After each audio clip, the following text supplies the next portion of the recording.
Ladies and gentlemen, from the Mark Levin Show, Mark Levin.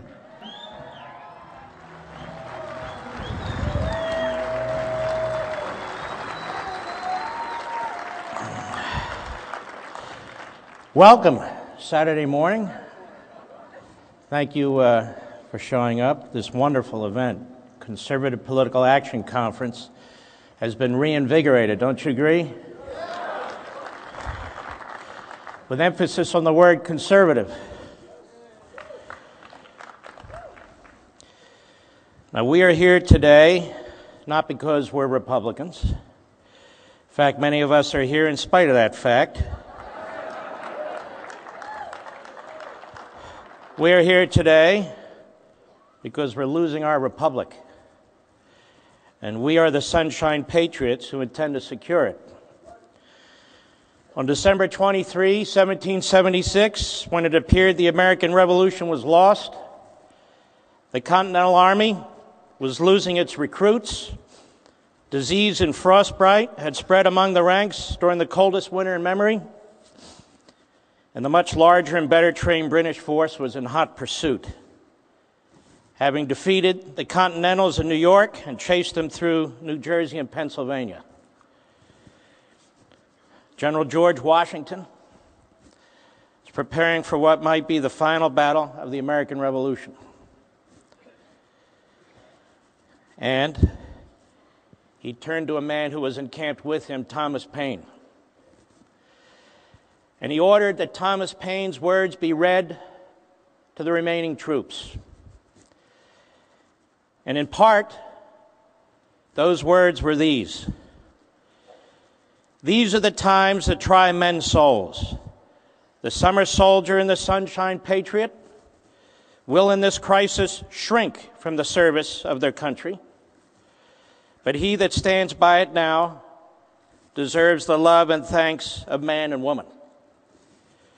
Tyranny like hell is not easily conquered. Yet we have this consolation with us, that the harder the conflict, the more glorious the triumph.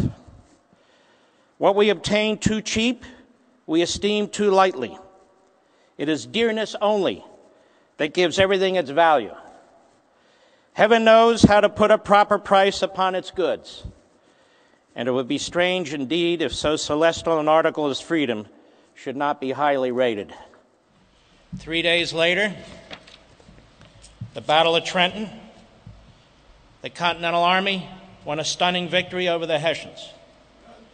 It was a small battle. George was there, right here. You're looking pretty good. A little like Nancy Pelosi, I think.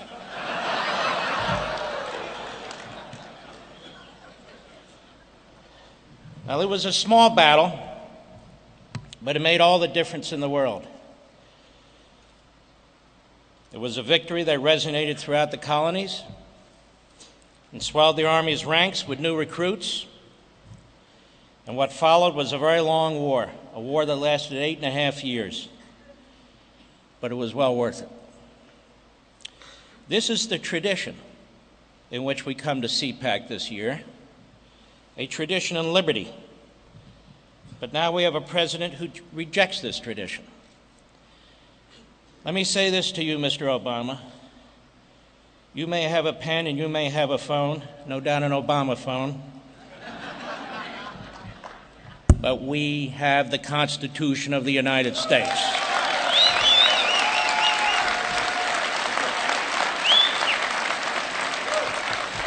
And we, not you, we own that Constitution, we own this country, and you, Mr. Obama, do not have any legitimate authority to fundamentally transform what does not belong to you.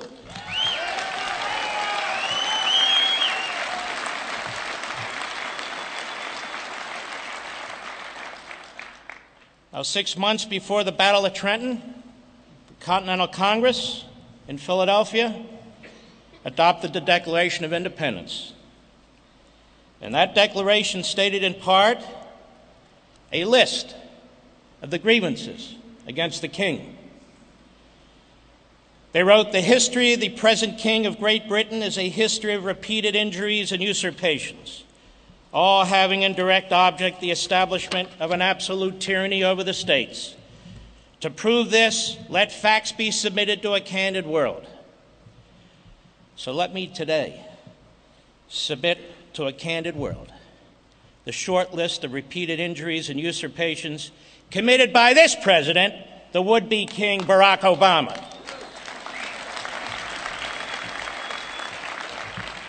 Mr. Obama, you have violated the separation of powers, which is the core of our constitutional system, to empower yourself and impose your radical agenda by fiat and regulation in defiance of free elections and against the will of the people. Mr. Obama, you have seized unto yourself legislative power granted to Congress alone by ignoring laws, rewriting laws, and making laws, and then boasting about your usurpations. Mr. Obama, you have unilaterally appropriated monies to fund your radical agenda in violation of Congress's power of the purse. Mr. Obama, you have contravened Congress's authority over immigration and naturalization, eviscerating existing immigration laws and American sovereignty, endangering the well-being of the American people, in blatant pursuit of self-serving political agendas. And may I add here, we are not a nation of immigrants, we are a nation of citizens.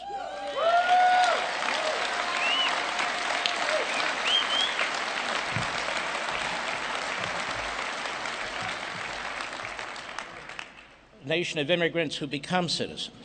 But we are a nation of citizens, and I am sick and tired of the American citizen being demeaned and treated as a second-class citizen, while anybody who crosses the border is treated as the most virtuous human being on the face of the earth.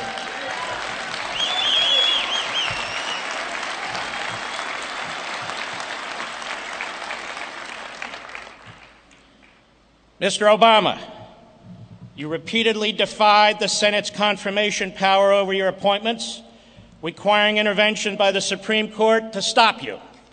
Mr. Obama, in coordination with the previous Senate Majority Leader, you have poisoned the independence of the judiciary by appointing scores of radical activists to lifetime judicial appointments at the district and circuit court levels to ensure your unconstitutional actions are everlasting.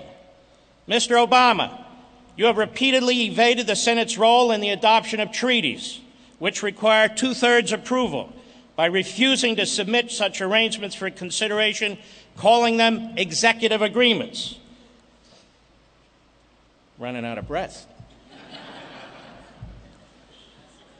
Mr. Obama, you've shown nothing but contempt for the Bill of Rights, including the First, Second, Fourth, Fifth, Ninth, and 10th Amendments.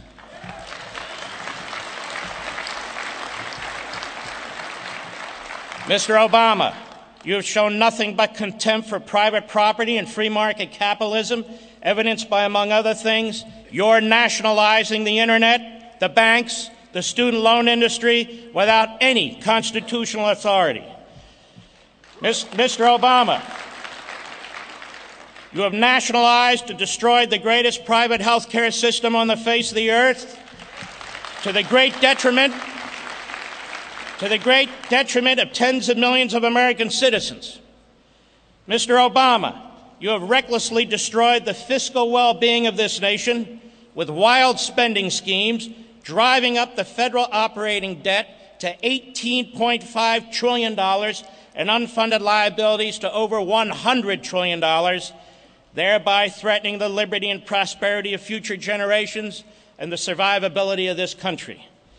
Mr. Obama, you have directed federal departments and agencies, such as the EPA, to unleash thousands of regulations, which you concealed until after both of your presidential elections, which had driven millions of Americans out of work, shuttered thousands of businesses. And you have pursued economic policies that have driven the median income of Americans down and forced millions of people onto food stamps, Medicaid, and disability insurance.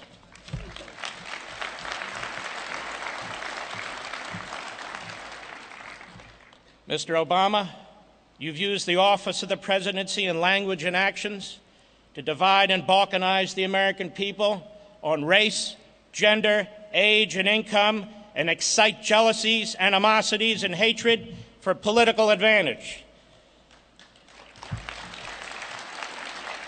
Mr. Obama, while massively increasing domestic spending, you have showed contempt in pursuit of policies which undermine our military personnel and readiness and the security of this nation. And Mr. Obama, you have failed to take the necessary and effective steps to confront Islamic Nazism and increasingly belligerent regimes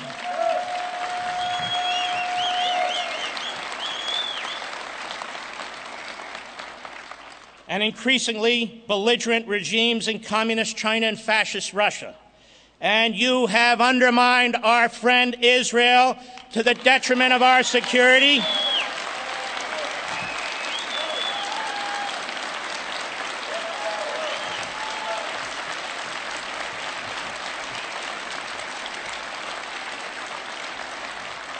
You have undermined our friend Israel while appeased our enemy in Iran. Now, there's a lot more. But my time is limited. I need a few minutes for the Republicans.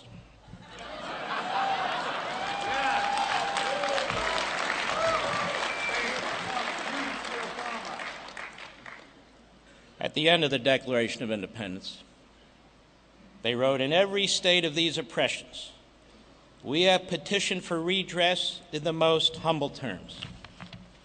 Our repeated petitions have been answered only by repeated injury. And we have voted and voted for change, to change him, to change what's going on in Washington. But unlike our founders, who had no alternatives, we do. But I'd be lying to you if I didn't tell you the hour is late. It's very late. And the Republic is slipping away. I'm not running for office. I don't have to put smiley faces on tyranny. And in the face of this growing tyranny, is it too much to ask the Republican Party, its leaders, its chairmen, its operatives, and its consultants to defend us, to defend the Constitution and the Republic?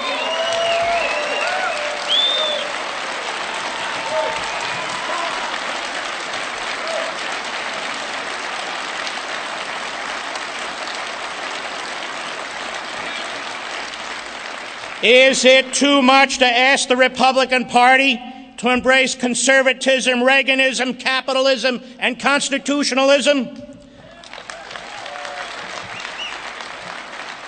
Is it too much to ask the Republican Party to reject crony capitalists and the statist media? Is it too much to ask the Republican Party to offer a real alternative to big, centralized, iron-fisted government?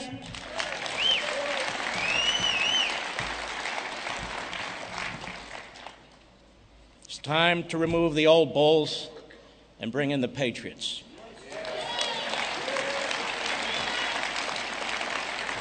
No more excuses, no more whining, no more lying to the electorate to get elected.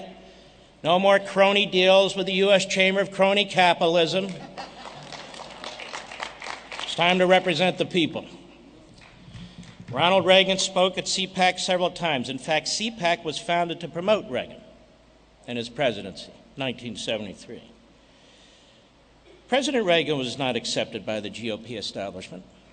I know this because I worked in his campaigns in 76 and 80, and I worked in his administration for 8 years, which none of the present leadership of the Republican Party ever did.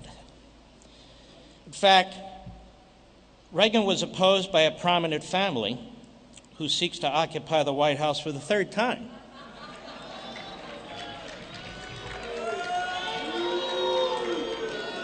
The only dynasty I like is the Duck Dynasty.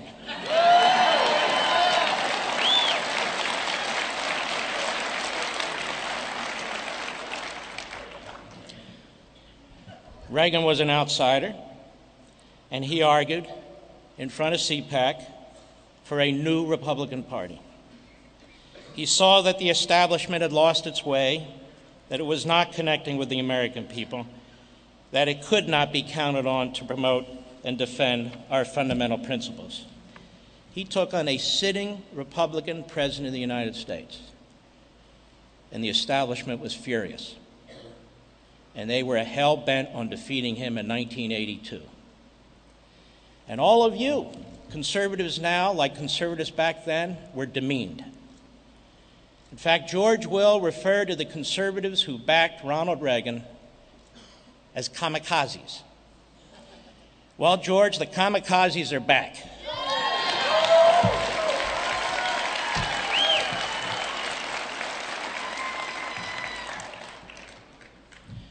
Even here, we have putative Republican presidential candidates who have massively expanded Medicaid and the federalization of local education, and that's what Common Core is about.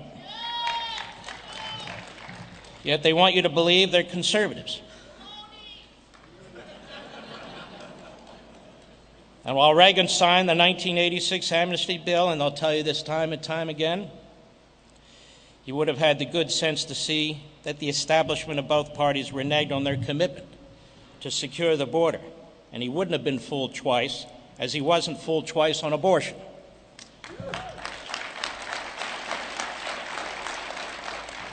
Yet we have putative Republican presidential candidates who demean the American citizen, referring to us as essentially lazy and racist, themselves rejecting the belief of American exceptionalism, insisting that the nation owes its current and future greatness, if not existence, to uninterrupted, massive waves of low-skilled and unskilled aliens from the Third World. This has never been the American experience.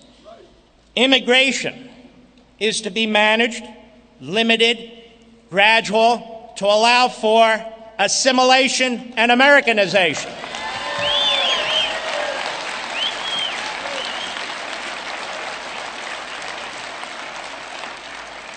You see, Mr. Bush, we love our country too.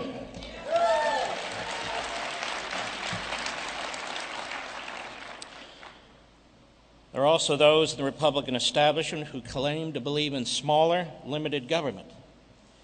Yet they vote repeatedly for omnibus spending bills, for continuing resolutions and debt ceiling increases. And when it comes to using the power of the purse to stop Obama's unconstitutional acts, or to undo such monstrosities as Obamacare, they insist that keeping every corner of the federal government open is more of a priority than defending the American people and the Constitution.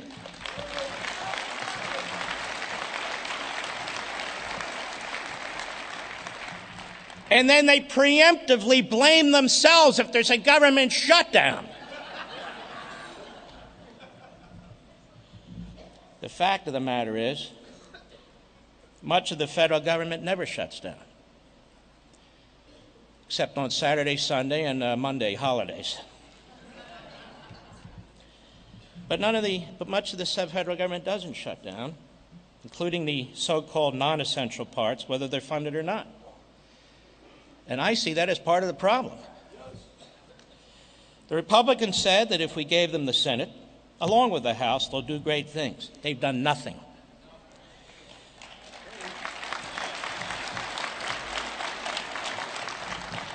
They do their fan dances. They think we're entertained by them. We're not. Obama and the loathsome Harry Reid run circles around them. Harry Reid, one of the most despicable, dumbest men to ever be leader in the Senate,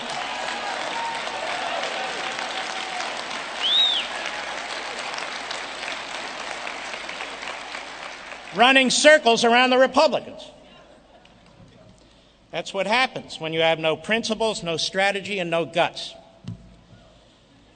It's time for the Republican Party to reinvent itself. It's time for a new Republican Party, as Ronald Reagan said. A conservative party. A party that offers the American people and stands for individual liberty. A party that stands for family and community. A party that stands for growth, success, and opportunity.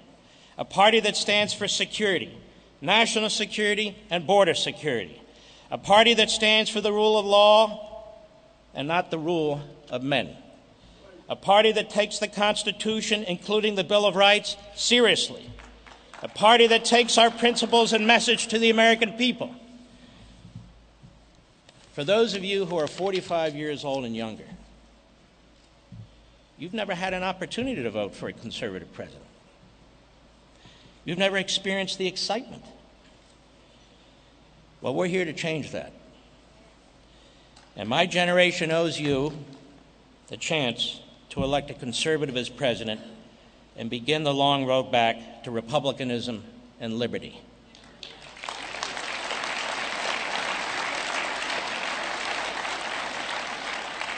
That has to begin here. It has to begin today.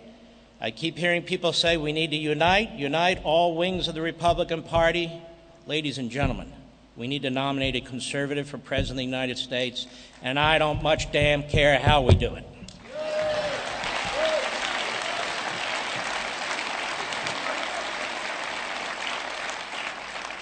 And you young people, like the rest of us, you deserve a president who is as great as the American people, not a president who despises them.